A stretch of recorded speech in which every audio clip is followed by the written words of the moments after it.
Good afternoon, everybody. This is Congressman Scott Perry. Thanks for joining this afternoon's COVID-19 telephone town hall for the constituents of Pennsylvania's 10th Congressional District. At any time during the call, if you have a question for me or our special guest, I want you to please press *3. That's *3 for questions. Tonight, we'll be providing an update on COVID-19 in our community and discuss the impacts the recent outbreak is taking on the mental health of our loved ones and our neighbors. We're not discounting the other health issues, but we want to focus a little bit on mental health tonight. And to that end, I'm honored to be joined by two outstanding experts this afternoon.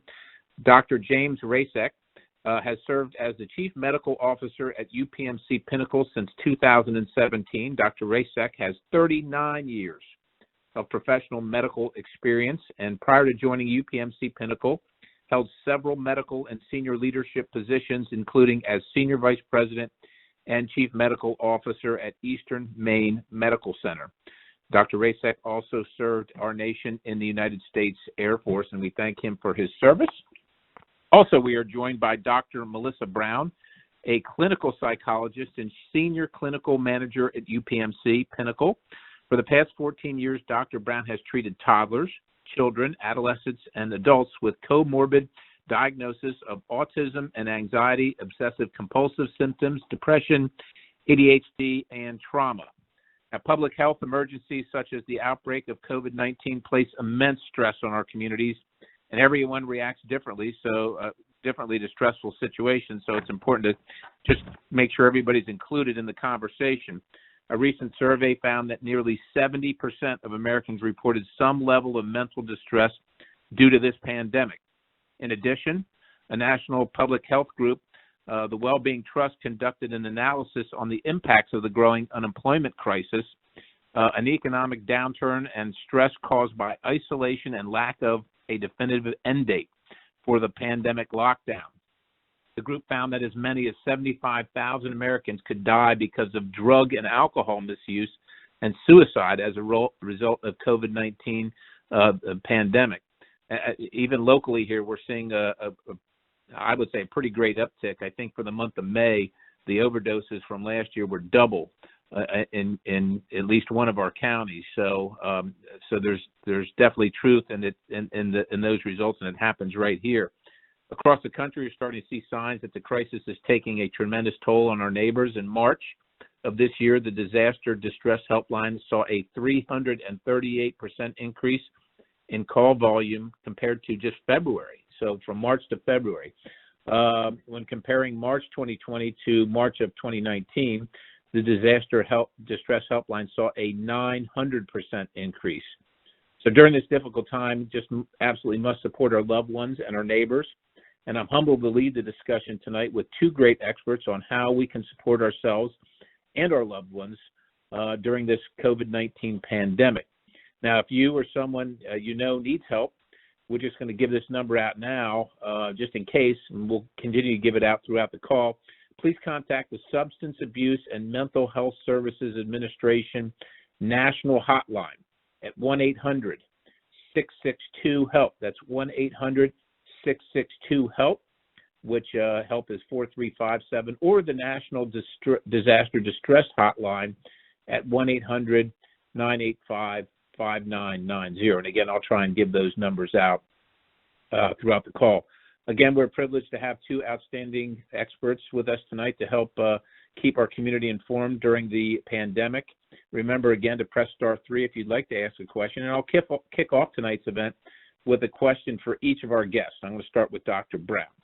Dr. Brown, the outbreak of COVID-19 is taking a tremendous physical, mental, and emotional toll on our neighbors.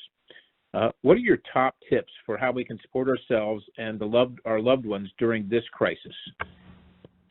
Well, one of my first top tips is keep a routine, keep a schedule. Most of us have kind of gotten out of what we've been regularly doing, various reasons why, change of schedule with work or school, of course, and a lot of people forego that regular routine of getting up in the morning, getting out of their pajamas, getting dressed, getting a shower.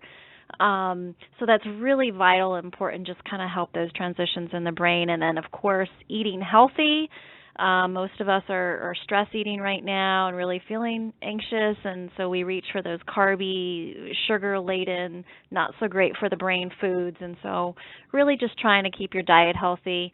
And then the other top tip that I'm really encouraging people to do is exercise, and I always get some pushback because, and I'm not recommending or encouraging people, or you don't have to go out and do some HIIT training or CrossFit, but getting outside when it's safe and able, social distancing, following those rules, and getting some sunshine when you can, and 5 minutes around the block, or even just kind of doing some things in your house, and of course reaching out to your family and loved ones and trying to stay connected and not withdrawing.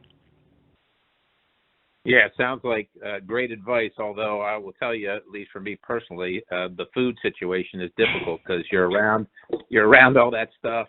It's yummy, and so, there you go. So I agree, yes. Great point. Yep.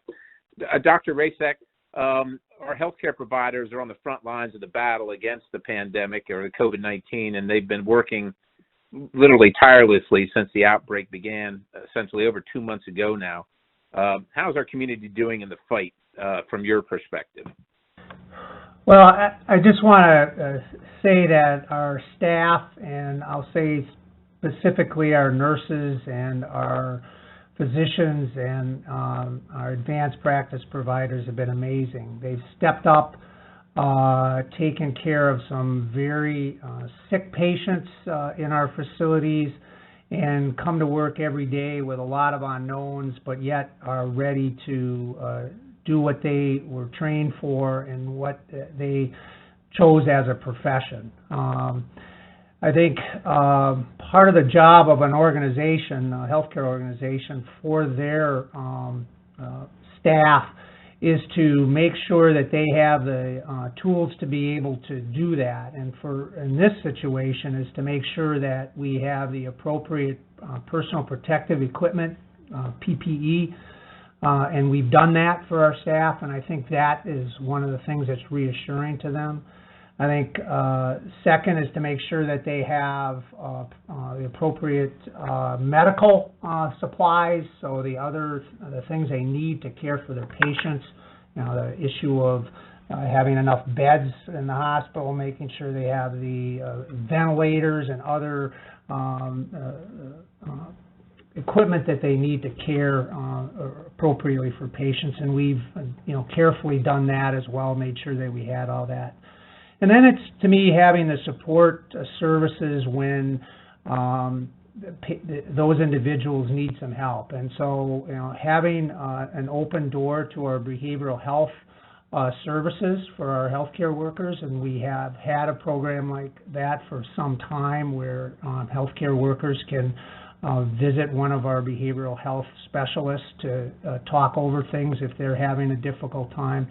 And then also having those behavioral health and pastoral care individuals actually rounding, going out on the medical floors and making sure that if somebody's had a difficult time, and we've had a number of patients unfortunately pass away, that's very obviously devastating for the family, but it's also hard for healthcare workers, and we've got to make sure that we reach out to them and make sure we help them as they try to deal with that. Great points. Let me stick with you just a little bit here, Dr. Rasek. Things over the past couple months, we've learned a lot. There's a lot of different information out there, and I'm going to start with you, Dr. Rasek, but then I'll go to Dr. Brown for your take on this as well. So, we've heard we've got to do this to flatten the curve. We've got to do this to make sure our hospitals aren't overwhelmed. And then when we started this, certainly we wanted to test as many people as we could. And I think, at least in my opinion, but it'd be great to get your take on it, testing helps us determine where hotspots are and helps us, manage those kind of things. But testing is as good as kind of as the moment in time that it occurs. In other words, especially with this where people oftentimes don't test positive when they're not displaying symptoms, and then the fact that you test today and then within an hour or two or a day of the test, then a person could be exposed and they think they're safe and they're not. it seems like there's a lot of different information out there, and I think so. I would just like you to kind of address how you see all that going. Have the goalposts been moved? Is waiting until we get a vaccine appropriate? What's the appropriate level of testing? Does everybody need to be tested, or is it really just to kind of track the hot spots to manage them? And then kind of to follow up when you're done, Dr. Rasek, Dr. Brown, how are people supposed to deal with that? Like, do they trust the test? Do they trust going back to work without a vaccine? Treatments, et cetera. How does that play into that? So, if you would, Dr. Rasek. So those are a lot of complex questions, but let me start with saying that I think as a foundation, and this is tough for us as a society because we're not used to doing this as a public, that we have to continue for some time to follow the things that have been laid out for us that we know decrease the spread of any type of respiratory illness that's spread through the mechanism that this disease is spread through, which is, we've got to be willing to do some social distancing. We need to be willing to wear masks. We need to be doing appropriate, what we call respiratory etiquette. So you're covering your mouth when you're coughing. You try to stay away from groups when you're coughing or have an illness, and frequent and persistent hand washing or using hand gel. Those to me are the foundation that we're going to need to follow until we do have a vaccine, which, the earliest we're likely to see that is, in early 2021. So those are things we're going to have to continue to do. Testing can be helpful, but as you mentioned, individuals can be asymptomatic and test negative one day and positive the next because there has to be so much virus in someone's system to be able to pick it up by the testing that we do. Everybody's looking at the antibody test and says, is that the way to do this? Right now, we're not even sure what an antibody test tells us on the medical side. We really struggle from a scientific perspective to understand how we're going to use that particular test. But to me, it comes down to your own responsibility as an individual to do those things that I mentioned as the foundation as we move forward. Okay, great points. Dr. Brown, what do you think? Are you there, Dr. Brown? Maybe she's gone. Maybe Dr. Brown's got a connection issue. We can ask her to weigh in. I think we do have a couple questions from either email or callers. Laura, do we have first questions? Yep, our first question is from Corrine S. Corrine, go ahead. Yes, my husband and I are sitting here having dinner while we're listening to you. This whole COVID thing, fear has been spread to all these people, and the recovery rate for this virus is over 98%. Why can't people be given the choice as to whether they want to endanger themselves or not? I mean, this whole quarantine thing is as dangerous as the virus itself. So why can't people see that they are given the choice to do what they want to do? I mean, come on, we're Americans. And I think there's so much more to this virus than just the illness. There's so many underlying deceptions, purposes, everything else. So I just think that people ought to be given the choice to make their own decisions about their own health. Corrine, I'm gonna answer first, and then we'll see if Dr. Rasek wants to add anything, and see if Dr. Brown made it back to the call. I will tell you, I know that people are fearful, especially if you fit into the category, which, quite honestly, in my opinion, we've known since it came here, since we first were familiar with it from China, which is that if you are elderly and you have what we call comorbidities or other circumstances, health circumstances that aren't great, like hypertension or diabetes or something, that you needed to take extra precautions. That having been said, I would also say that we've learned a lot. We don't know everything for sure, but we've learned a lot in 2 months, and I think that this is still very serious. But I also think that we have found a lot of ways to handle it, and I think that the Dr. Rasek is absolutely right, that we can do two things at once, right? We can walk and chew gum, which means, we can do our work, but we can remain safe. So that means staying away from folks where you can. If you got to be near folks, watch your breathing situation, your coughing and your sneezing, wearing a mask as appropriate, always washing your hands and spending the full 20, 25 seconds to do that with soap and hot water if available, and and cleaning surfaces and those type of things. So I think we can do those things. Unfortunately, some of the policymakers don't necessarily see it that way. And I know it's a great frustration for a lot of folks. It is for me, and we're seeing the difference, quite honestly, in the states. And of course, a great source of that frustration is that some places are allowed to be open and some are not. And we're casual observers of this, but we can see that some stores are full of people and they're allowed to be open, and other stores aren't allowed to be open at all. And you're saying, well, how can we be safe with that store full of people when this store is not allowed to be open? And it doesn't seem to be very consistent.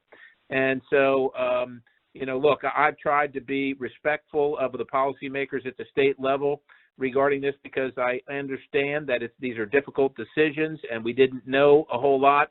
But increasingly, I think that we have personally, I just feel like we have taken things further than they need to be, and we could handle things differently, especially when we look at hot spots. A whole county can be very different. You take just even one of the counties in the 10th district, Dauphin County, where you have the city of Harrisburg, and then you've got the area of northern Dauphin County around Gratz and Millersburg. They're very different. They're very different from a kind of a cultural standpoint about interaction and so on and so forth. And it just seems like the one-size-fits-all approach hurts some. It's good for some others, but it hurts a lot. And in my opinion, we could be doing a better job. But let me talk to Dr. Rasek here and see if he wants to weigh in on Colleen's concerns or her thoughts on this. So I'm going to stay away from the political and the policy making, but just comment about the disease and why why do we fear it? And it really revolves around the fact that it's a new disease to us in the medical world. And so there's a lot of questions, and we have learned a lot over the last couple of months, starting with what happened in the experience in China, what's happened across the world, and then what's happened specifically in the United States and ultimately in Pennsylvania. But, the questions about how severe is this? So how many people are actually going to get severe disease and either have a complication or death from it?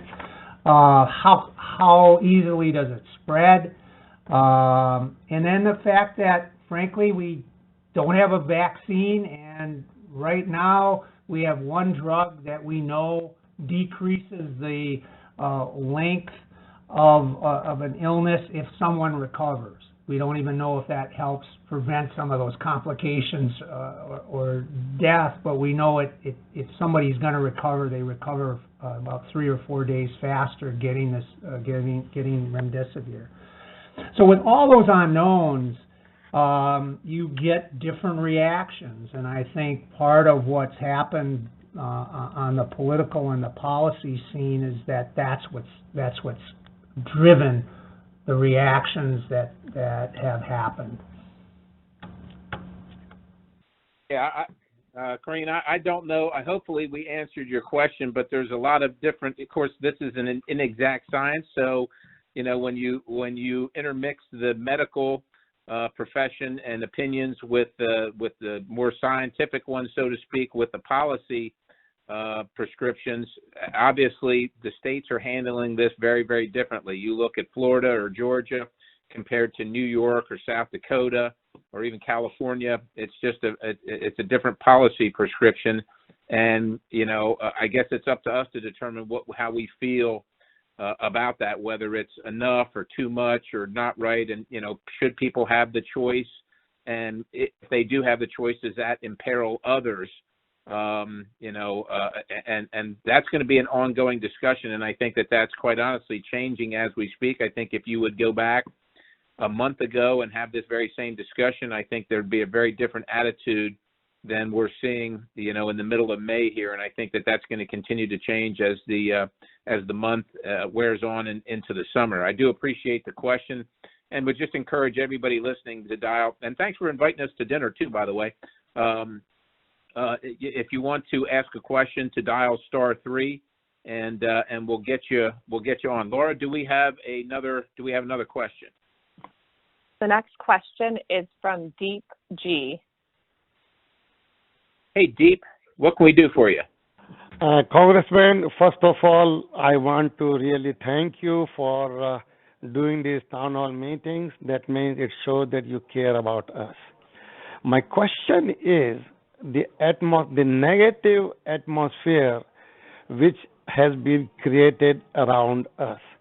If the recovery rate is 95-96%, then why don't we hear any positives all 24 hours a day on the media? Doesn't matter what channel I open. It's only about how many. So, and then in that fear, how can we not have there is a virus and there is a fear of the virus. So my question, maybe it is to doctor or you both, that how can we survive without any anxiety, depression, or fear in this atmosphere? I'm done. Well, go ahead, Doc. If you're still on, if you're on Dr. Brown, go ahead. If not, and you want to chime in there, Dr. Rasek, go ahead. All right, I rejoined. My phone rebooted. I'm so sorry. Kicked me off. Yeah, great to have you back. Well, thank you. And I think what's happening, Dr. Rasek, kind of talked about this too, is this is very new, and of course our media is driven by shock and awe, and so therefore what is going to be the most shocking, of course, are the deaths and the people testing positive, and then that drives our anxiety higher, and on top of that drives our fear. And of course we're so inundated with information about this virus because it is novel, it's new, we're still learning about it, and the number one factor of anxiety, of course, is the unknown.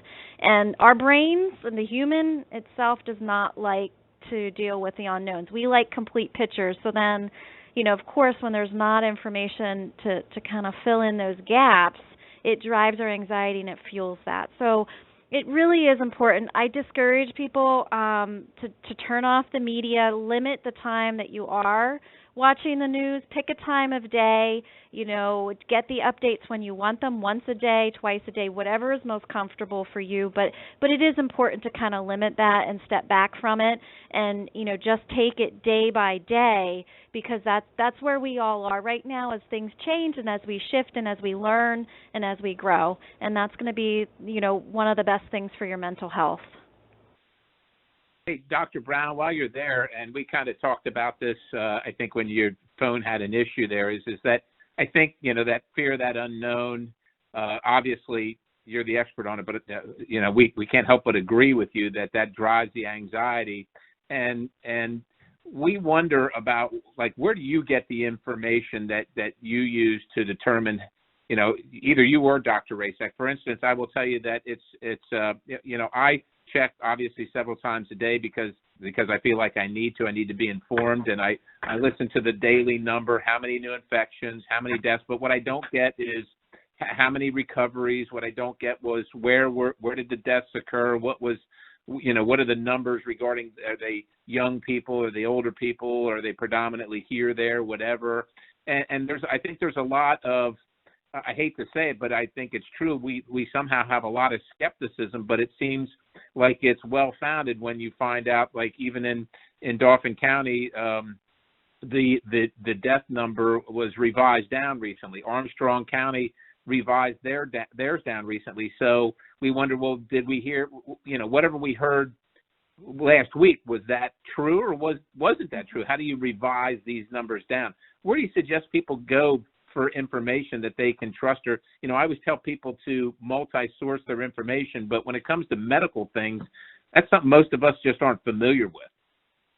Right. I just encourage people to look at the reputable sources that are out there, UPMC being one of them, of course, and looking at the data that they're putting out and the information that they're putting out. And they have some great resources that the public can tap into and certainly access and, just to find out what is the current medical system saying. And when I say current medical system, this is, just the general consensus among the majority of the scientists are saying this information, and that's kind of how UPMC, they are in education, there are a hospital system, and they're going to put out that type of information. So that's where I tell people to get their accurate, up-to-date medical knowledge about the COVID. Dr. Brown, I don't want to put you too much on the spot there, and I think Deep is still listening. I hope he is, but is there a particular website, or, do you just go to upmc.com and is there some tab that people look for that information that you just discussed? I'm sure it's a big system. You don't necessarily want to talk to a doctor or be admitted, but where do we go? Yeah, upmc.edu, and you can always type in the COVID-19 in the search engine and the search block, and that'll bring up blog posts, webcasts, podcasts, any type of information that's been shared on our system, as well as what each facility is doing to mitigate the spread of COVID and how you as a patient in our system is being cared for, and how you can support other maybe family members that are in our system. Thank you for that. Go ahead, Dr. Rasek. Just one other thing as far as trying to keep yourself positive or uplifted. I think you got to celebrate things that maybe in the past you might not celebrate, but you see are happening, and it's a positive in your life as an individual. I'll give you an example that I've seen on the healthcare side. We've had a couple of patients who have been in our critical care units for 15, 20 plus days, and miraculously they recover and they're going home. And, we've celebrated that, having people line up and wish them good luck as they're going back home, and really picking everybody's spirits up that, yes, people do recover even when they were severely ill. And while we do that, sometimes we've done it a lot more because I think it helps everybody feel better about what we're doing on a day-to-day basis. And for those of us that aren't in healthcare, I think thinking of what some things we may want to celebrate to keep a positive attitude. Doctor, I think that's a great point. As Deep said, when all the news seems to be focused on the bad thing, you folks that are on the front lines, they are seeing that there are many, many times where we are able to conquer it. We're doing pretty well conquering it. If you just look strictly at the numbers, and that's not to diminish the unfortunate losses that we've had, and they're heartbreaking as well. But there are a lot of positive results here where people contract it and go through the treatment, some treatment or another, and come out on the other side, and that is to be celebrated. Again, I just encourage everybody that's got a question to dial *3. Let me ask you this, Dr. Rasek. One of the things that we heard about early on was, of course, a great concern was overwhelming our hospital system. And we can get into the policy of what we required and requested and so on and so forth. But can you speak to, say, things that we might be able to put in perspective, like the number of ventilators that you have versus how many have been used, or how many are being used, or how many beds you have available versus how many are being used for COVID, or those type of things, to give us an idea of how well we've done here, because I think in that regard we have done pretty well.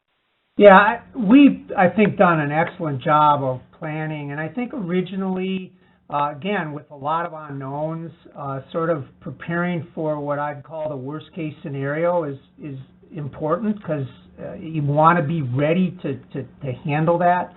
But taking a look at the beds, right now in the Pinnacle system or division of UPMC, we have 37 patients that are being treated for COVID-related disease.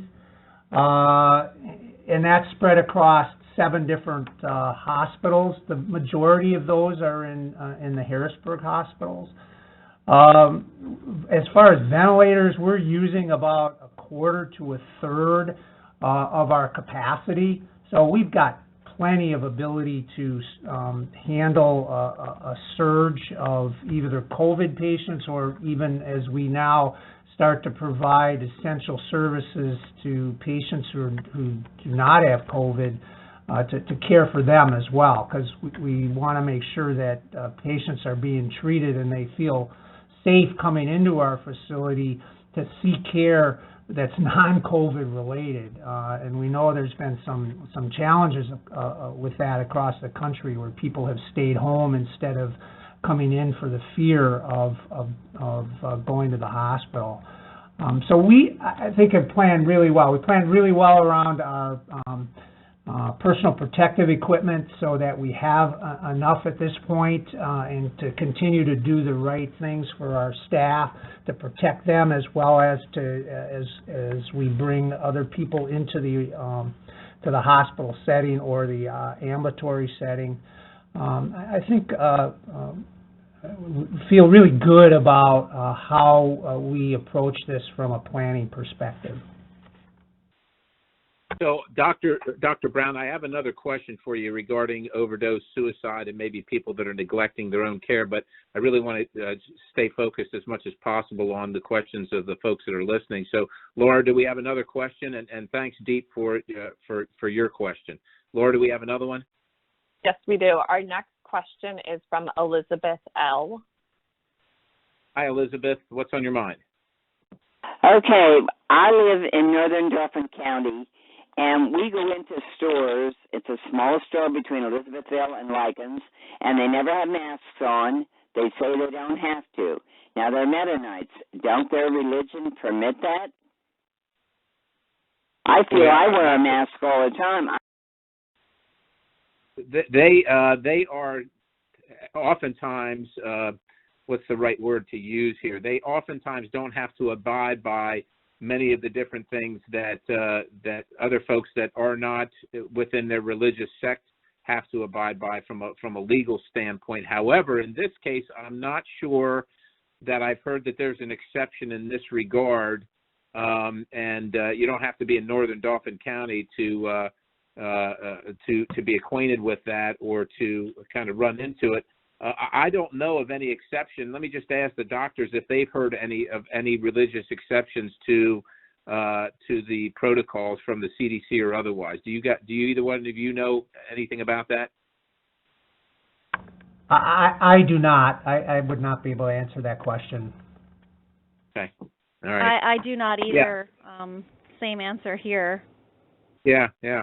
That's a really interesting question, and let me tell you what, Elizabeth. If you want to contact our office, we'll be happy to try and run down the policy provision from the state, or you can certainly call your state representative or senator as well. But I'm going to just tell you, I don't know of anything that would preclude them. Now, it could still be their choice. I don't know what kind of store it is, et cetera. But you know, that's that's kind of, I don't want to mislead you here. That's what I know and what I don't know about that. Laura, again, dial *3 if you have a question. Laura, is there another question? There is another question. We're going to take one from the online platform from Kent S. He says, economic concerns are a major factor in marital problems. Given that some are not working, therefore not having an income, what impact have you seen on marriages in this area, referring to the 10th District of Pennsylvania? Great question. Dr. Brown, I'm hoping you can help out with this one. Well, I don't do a whole lot of couples work. However, I know that families that I am working with, they are saying, yes, it's quite stressful. And, any kind of adverse situation can certainly put a strain on a marriage, especially if there was strain prior to the adverse situation. And then on the upswing of that, as we like to talk about the positive too, there's some couples that are certainly thriving right now because they are taking advantage of this extra time.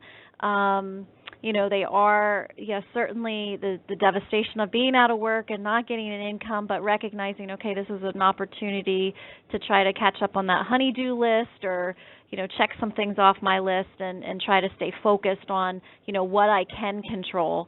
And so certainly any kind of adverse situation can put a strain on marriage. And if you're feeling that and you certainly want to, work on your marriage and develop some skills, you can, there's plenty of mental health professionals that are available to do that couples work. Dr. Brown, I know that initially when you talked about the importance of routines, and even though they might have been significantly changed because of the stay-at-home order, et cetera, and like you said, sometimes it's unexpected spending more time than you thought you were going to with your loved one. I'm just going to characterize it that way. But, that can be a blessing, but it can also be somewhat of a challenge. And I think that probably, look, this is your wheelhouse much more than mine for sure. That I would think that routines, even though they might be different routines from normal work or whatever, might help in that regard. But we do see, I know at the county level here, we've seen an uptick unfortunately, in overdoses and suicides. I don't know if we're tracking marital problems. I don't know that we track them at the county level this way, but that is a great question from Kent. Dr. Brown, do you are you keeping an eye on the other stuff, the overdoses and the other things oftentimes associated with mental health and maybe even alcohol-related issues, et cetera? Absolutely. We are keeping an eye on that. We know, unfortunately, because of the various devastations that this has kind of impacted people on various levels, that we've seen that increase in suicidal ideation, overdoses. Resources are not easily accessible right now. Support systems are not easily accessible for individuals that have had prior mental health issues. So it is vital to reach out to those individuals and those family members or those friends that might be suffering or having some relapse. They might be going through relapses. The other group that often we forget about too are families with children or adults that they're caring for that have disabilities, or they're caring for a loved one that's home with them for various reasons, medical issues.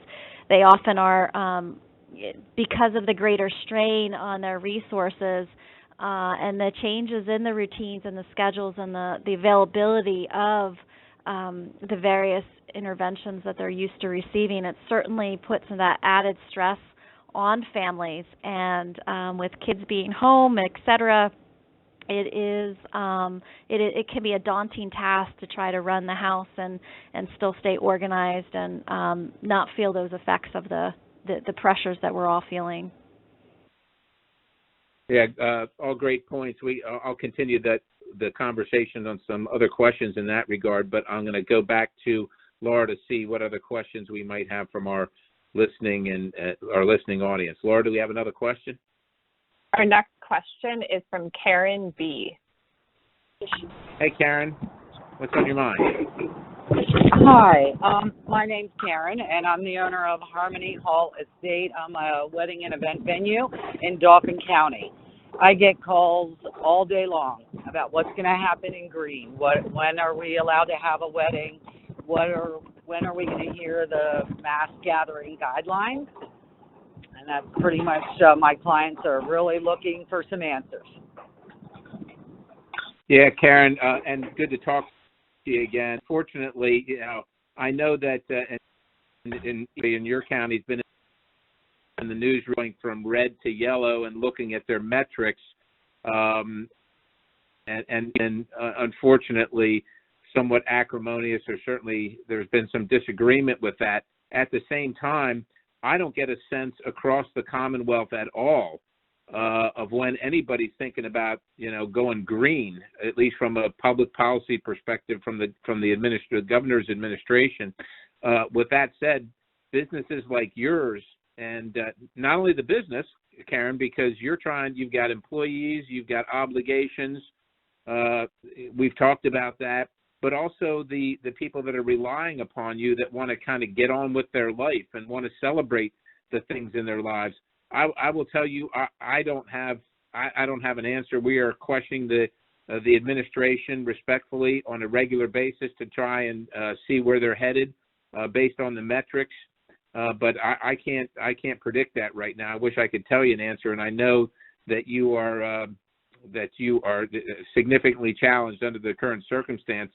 I would just ask Dr. Brown for Karen herself, who again has huge obligations, employees that she's caring for and about, and also clients that she's caring for and about. For both of them, the clients and for Karen, I mean, is there anything, with this unknown situation about yellow is great for some people, I suppose, but for a lot of people, it really doesn't make any difference, and Karen's one of them.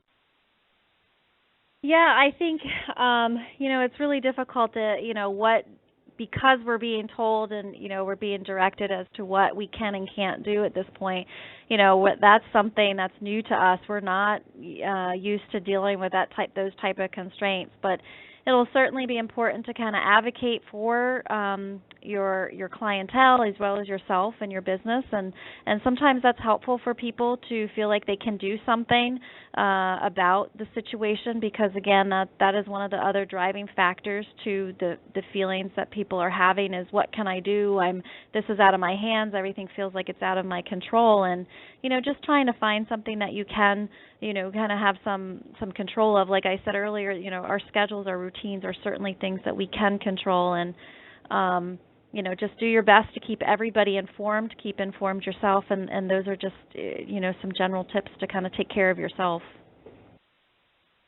Yeah, that's really tough for people in Karen's situation, and quite honestly for her clients that are waiting to get on with their lives, and without those answers, man, it is.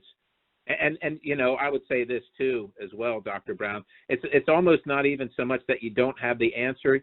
You don't even have a prospect of when you're going to get an answer. You can't see anything in the future that's making a difference for you, and so this looks somewhat endless or finite in that regard from a time standpoint. And man, it is hard to just keep on enduring every day, getting up without any clue of when things are going to improve. So it really tough on your psyche, I would imagine.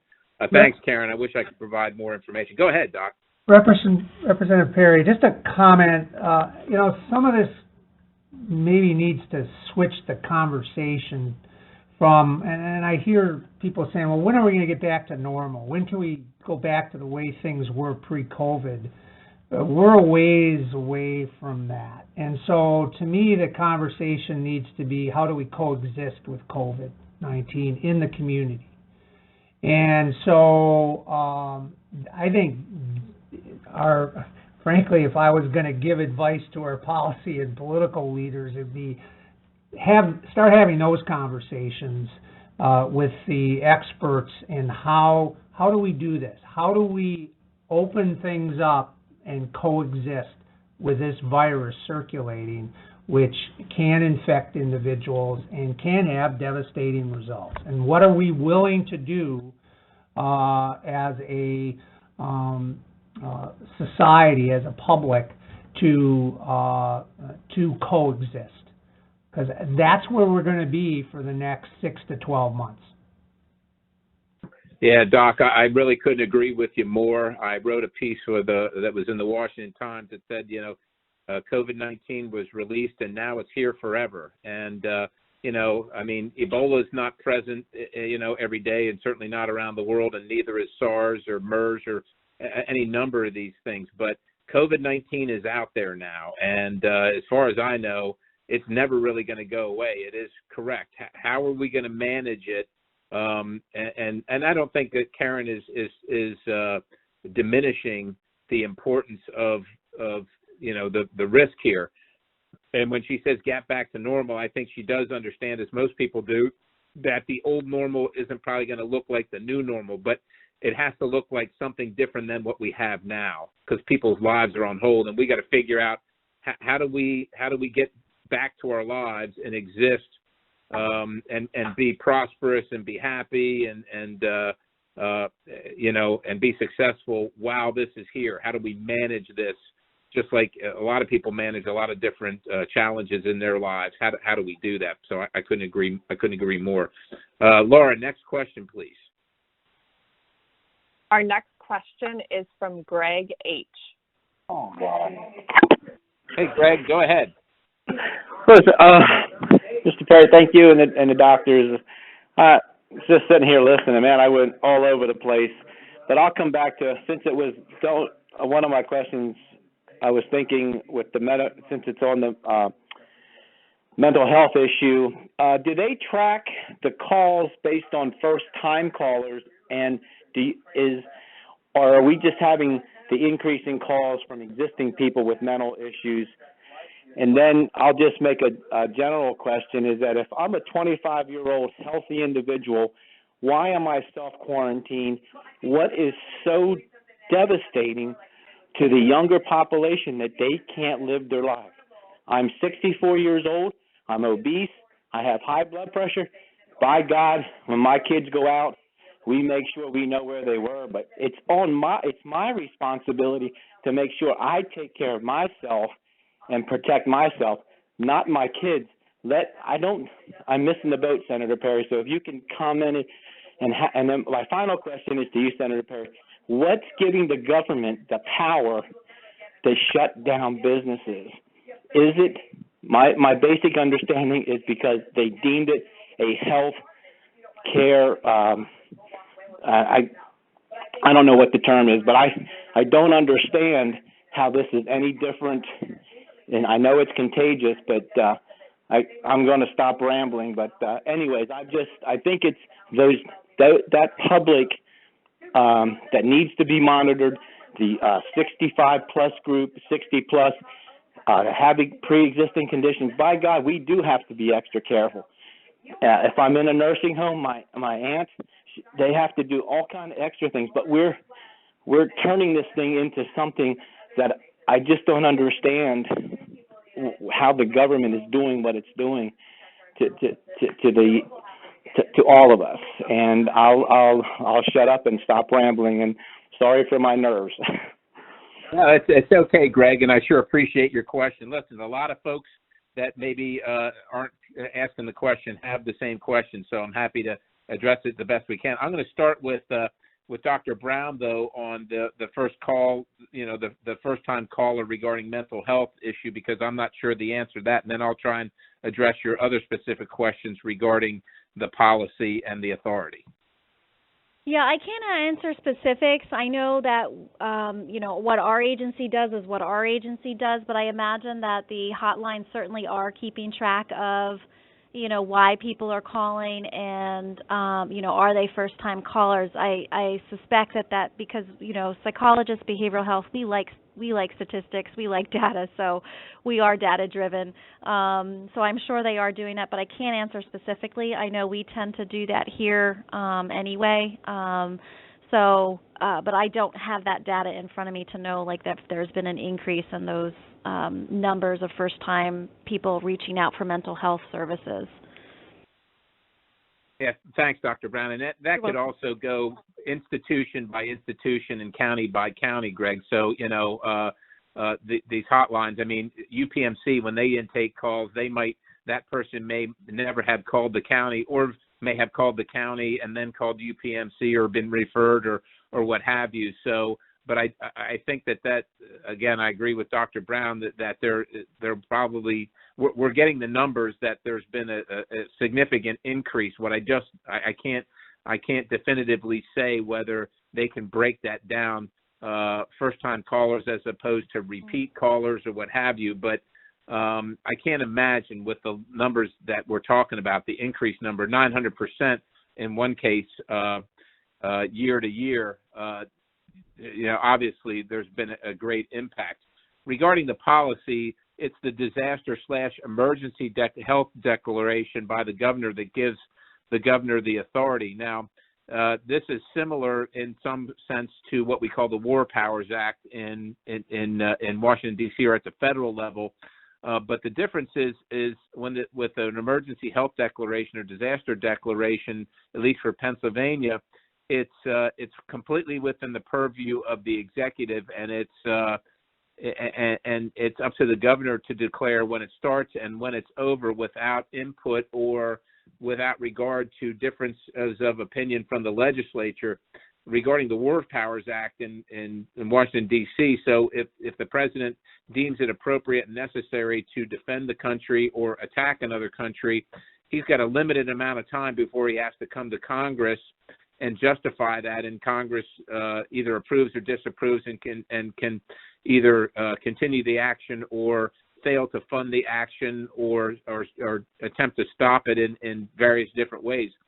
In Pennsylvania, under these conditions, that's not present, and I know that that's being contemplated as legislation, maybe say 30 days, because I think all of us, we knew that when we got into this, that there weren't a lot of answers, and we trusted the governor to exercise his authority to try and help keep people safe based on the information that we had, which quite honestly at the time was pretty bleak. But we're 2.5 months into this essentially complete shutdown of Pennsylvania's economy at this point, and I know that there are other voices, and indeed there are other political subdivisions, if you want to call states that are doing it differently and different opinions. So, but unfortunately, for those who disagree with the current policy, there's a little way to redress that. The only way would be is if the legislature passed something with enough votes to override the governor's veto, and so far they've come close. I think they've been within 2 votes, or maybe even 1 vote of some pieces of legislation. One comes to mind most recently is I think Pennsylvania might be the only or maybe one of 2 states in the union that are disallowing real estate transactions currently. And there was a vote recently in both the House and the Senate that came very close. It passed, but it came very close to being able to override the governor's veto. But those are the circumstances right now. And under those circumstances, whether it's revoking licenses, whether it's assessing fines, or whether it's sending the state police or other agencies like maybe the Department of Health or the Department of Agriculture to enforce the provisions, that's the circumstance we're in. So, this is nobody ever really foresees these things when we vote for somebody, but you really have to kind of think about anybody in this circumstance and how they would best handle it, keeping faith with the Constitution as well. Because the other thing is that I don't think there's a person that disagrees either in the administration, in the state, or at the federal level that even though there might be a pandemic, even though there might be a natural disaster or a health emergency, none of that suspends the Constitution. Unfortunately, it takes some time to run these things when there is a disagreement. In this case, some of them are going to go to the courts, and some will be more immediate than others, but it's frustrating to wait while you're waiting on the courts to come up with an answer, and we're seeing that happen in other states. I don't know. I know that there's been some suits filed in Pennsylvania, but I don't know their status at the current time. But Greg, it's a great question, and it's a question on many people's minds, and we sure appreciate you listening in and asking on everybody's behalf. Again, dial *3 if you have a question for me or for our experts, Dr. Brown and Dr. Razek from UPMC Pinnacle. Laura, do we have another question? Our next question is coming from online from Brian. He asks, what specific mental health resources are there to help our school-age children? For example, low or no-cost telecounseling. Wow, great question. Dr. Brown, any insight there? I know what we did in Congress to pay for some things, but I don't know how that's manifested as the question is placed.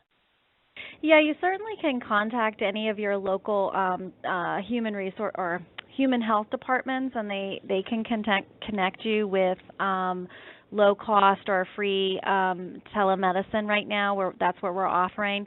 And you can certainly contact any agency to see what they are providing to the school-age children and the populations. Of course, I would also recommend contacting your child's school, and oftentimes they have mental health professionals on their staff, or they already have contracts in place with different agencies within the community that can provide interventions for your family. Of course, most of them are currently providing that through telemedicine, and but those are a couple places that I would encourage you to start. Well, I sure appreciate the question and the expertise. And just to add on to Dr. Brown, in the CARES Act, we allocated $425 million for substance abuse and mental health services, which includes things like $250 million for certified community behavioral health clinics, $50 million for suicide prevention programs, another $100 million for, I think, mental health and substance use disorder. And then I don't remember the exact number for telemedicine and how that's broken out, but I'm sure that the practitioners that want to use that are availing themselves to that, because it is a great new advent. Now, look, I don't know how successful it is. We could turn to Dr. Brown. I don't know how successful that telemedicine for mental health issues is, or it can be. But we also have numbers, for people to call in, the National Disaster Distress Hotline or the Mental Health Services Administration National Hotline. So those are kind of already available. And let me just say this as well while everybody's listening. If you do have a specific question, because we are going to try and really focus on physical and mental health with the experts we have from UPMC Pinnacle on this call tonight. If you do have a specific question about something else related, but maybe not in that wheelhouse, so to speak, or not specific to the experts that we have on, you're certainly welcome to call our office. It's area code 717-603-4980, and we'll try and get you an answer with that in that regard. Again, dial *3. Thanks for the question. Laura, do we have another question? Our next question comes from Steve T. Hey, Steve. Oh, just one moment. He should be connected. Hello? Oh, okay. Hey, Steve, this is Scott. Go ahead with your question. Congressman, first off, it's Steve T. My name is Steve T. I'm Bolus. First, without blowing smoke, I want to say how blessed I am to have a congressman who's interested enough to do these kind of forums. We really appreciate it. And the other is that as a senior citizen, as a person who's in the high-risk group, I'm very blessed to live in a community that has facilities like UPMC. A question really I think Dr. Rychek can answer, though, is that all of our face-to-face medical issues for things other than COVID have been shut down. We're pretty much left to telemedicine and whatnot. And I know myself, I had several tests that were online that had to wind up being rescheduled indefinitely. And I'm just kind of curious as to, when Dr. Rychek talks about coexisting with this, how does the medical field see about exactly doing that? How do we coexist moving forward, and how do we start to deal with our other medical issues other than COVID? So it's a great question, and UPMC and UPMC Pinnacle about 3 weeks ago started to what I'd call open up again to care that was non-COVID related. We know that there's a lot of essential services, essential care that needs to happen, and we felt strongly it was time for us to try to make sure that we conveyed that our hospitals and our ambulatory areas are safe because of all the things that we've done to make them that way, and that we need to make sure that our patients get the care that they need. And so that has been happening over the last 3 weeks.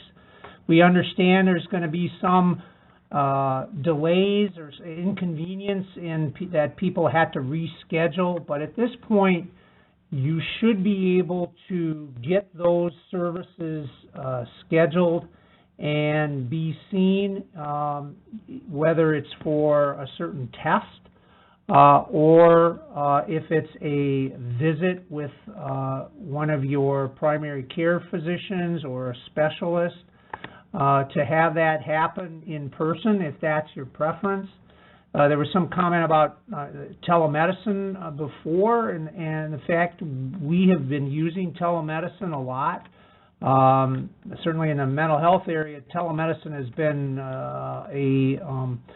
a way of delivering care for some time, but our escalation of telemedicine services in the last month has been unbelievable.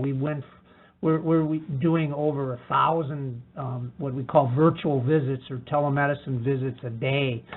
Prior to this time, we were doing about 30 prior to COVID. So, but we have opened back up for in-person visits if that's what's needed and if that's what our patients' preference is.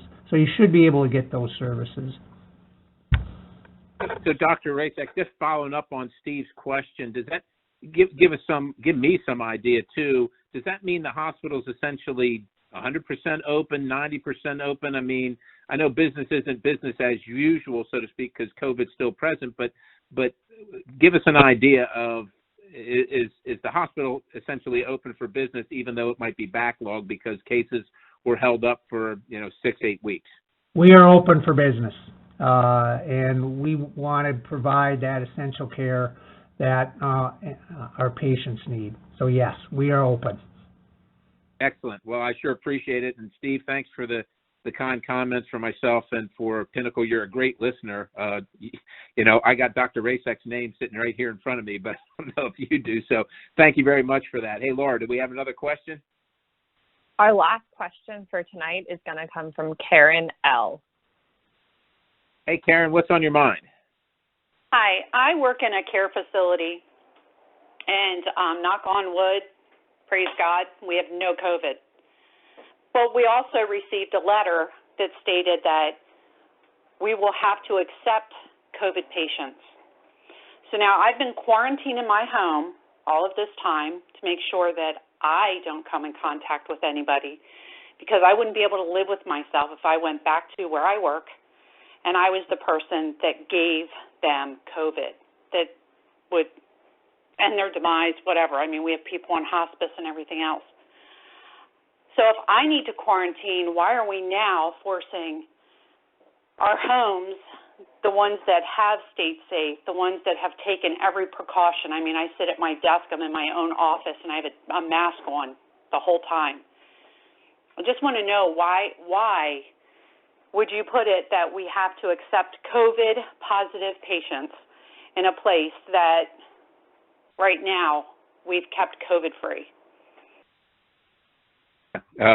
Karen, let me answer that one. Of course, this comes by directive of the state administration, the governor, and the Secretary of Health, and it's been in place, I think, since right off the top of my head, about March 18th, and this is a great frustration of mine and many people. And with, just to let everybody know, if you've been to an elder care facility, an assisted living facility, any of these facilities, it's very, very difficult and challenging work. They work on small margins, and they become very attached to the people that they have a long-standing and long-term relationship with. And with all due respect, like I said, I know that we didn't know everything going in, but what we did know is that this was really dangerous to our elderly population, especially those with additional health concerns like hypertension or diabetes or anything associated with that.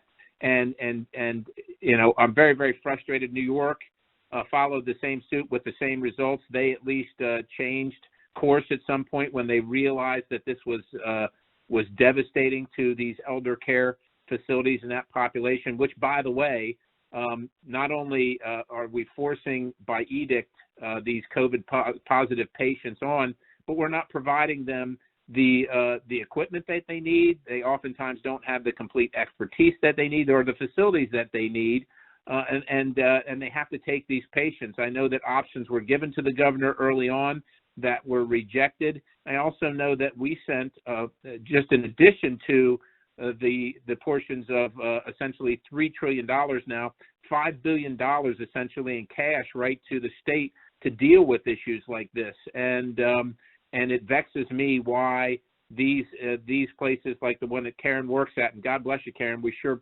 appreciate the work that you do, and we're so happy and proud that your institution has been able to keep clear of having positive COVID patients there.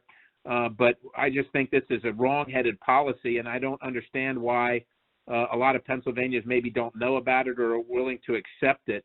And so from my standpoint, Karen, I've called for a federal investigation. I think, I will tell you that personally I'm offended by the fact that the state attorney general would then turn to literally making a statement that he's looking to prosecute the nursing homes and the elder care facilities for COVID-19 deaths. I mean, we forced it on them, and then we don't provide the equipment and the stuff that they need, and then we blame them for murder. That's, look, I know that there's some bad actors out there, but I think by far the vast majority of people in that industry are trying to take care of our citizens, our elderly citizens, just like they were their own family.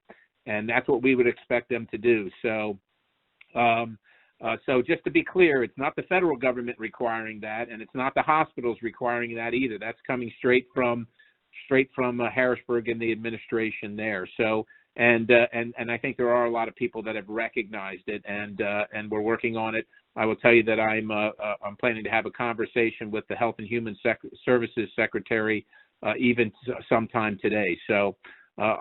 Just have to stay tuned for updates, but I do want to say thank you for the difficult work that you do, Karen, and for the enormous sacrifices that you make, and letting all of us know that you're exactly right. The last thing you want to do is to know that you're responsible for giving one of your very close friends who's a patient or a resident at your facility COVID-19 or take it home to your family or any of that stuff. That's the absolute last thing you want to do.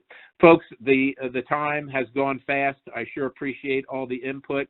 Again, just a couple numbers.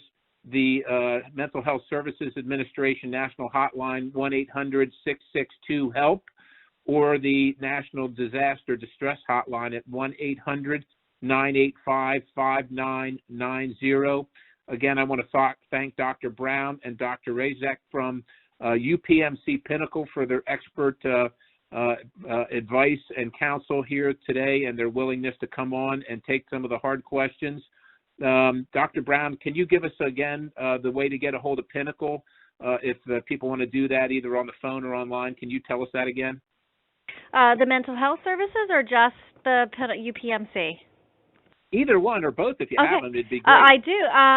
So the COVID information is upmc.edu/COVID-19, and that'll take you to all the different resources that we have available through our experts within the system. And then our psychological associates is 717-231-8360. Again, well, I thank you, Dr. Razek, for spending your time, your valuable time and expertise with us, and we thank you for UPMC's Pinnacle's presence and their professionalism. We're counting on you, and we know you do a great job, and so we trust you with our health care in many cases, and we thank you for that. So with that, again, please stay tuned. Everybody out there, again, if you, as much as possible, follow the CDC guidelines, especially for hand washing and coughing and social distancing, mask wear as appropriate, etc. And we'll just continue to watch the policies. And again, please stay in touch with my office as you feel appropriate. And that number, if you need to call with a question, is area code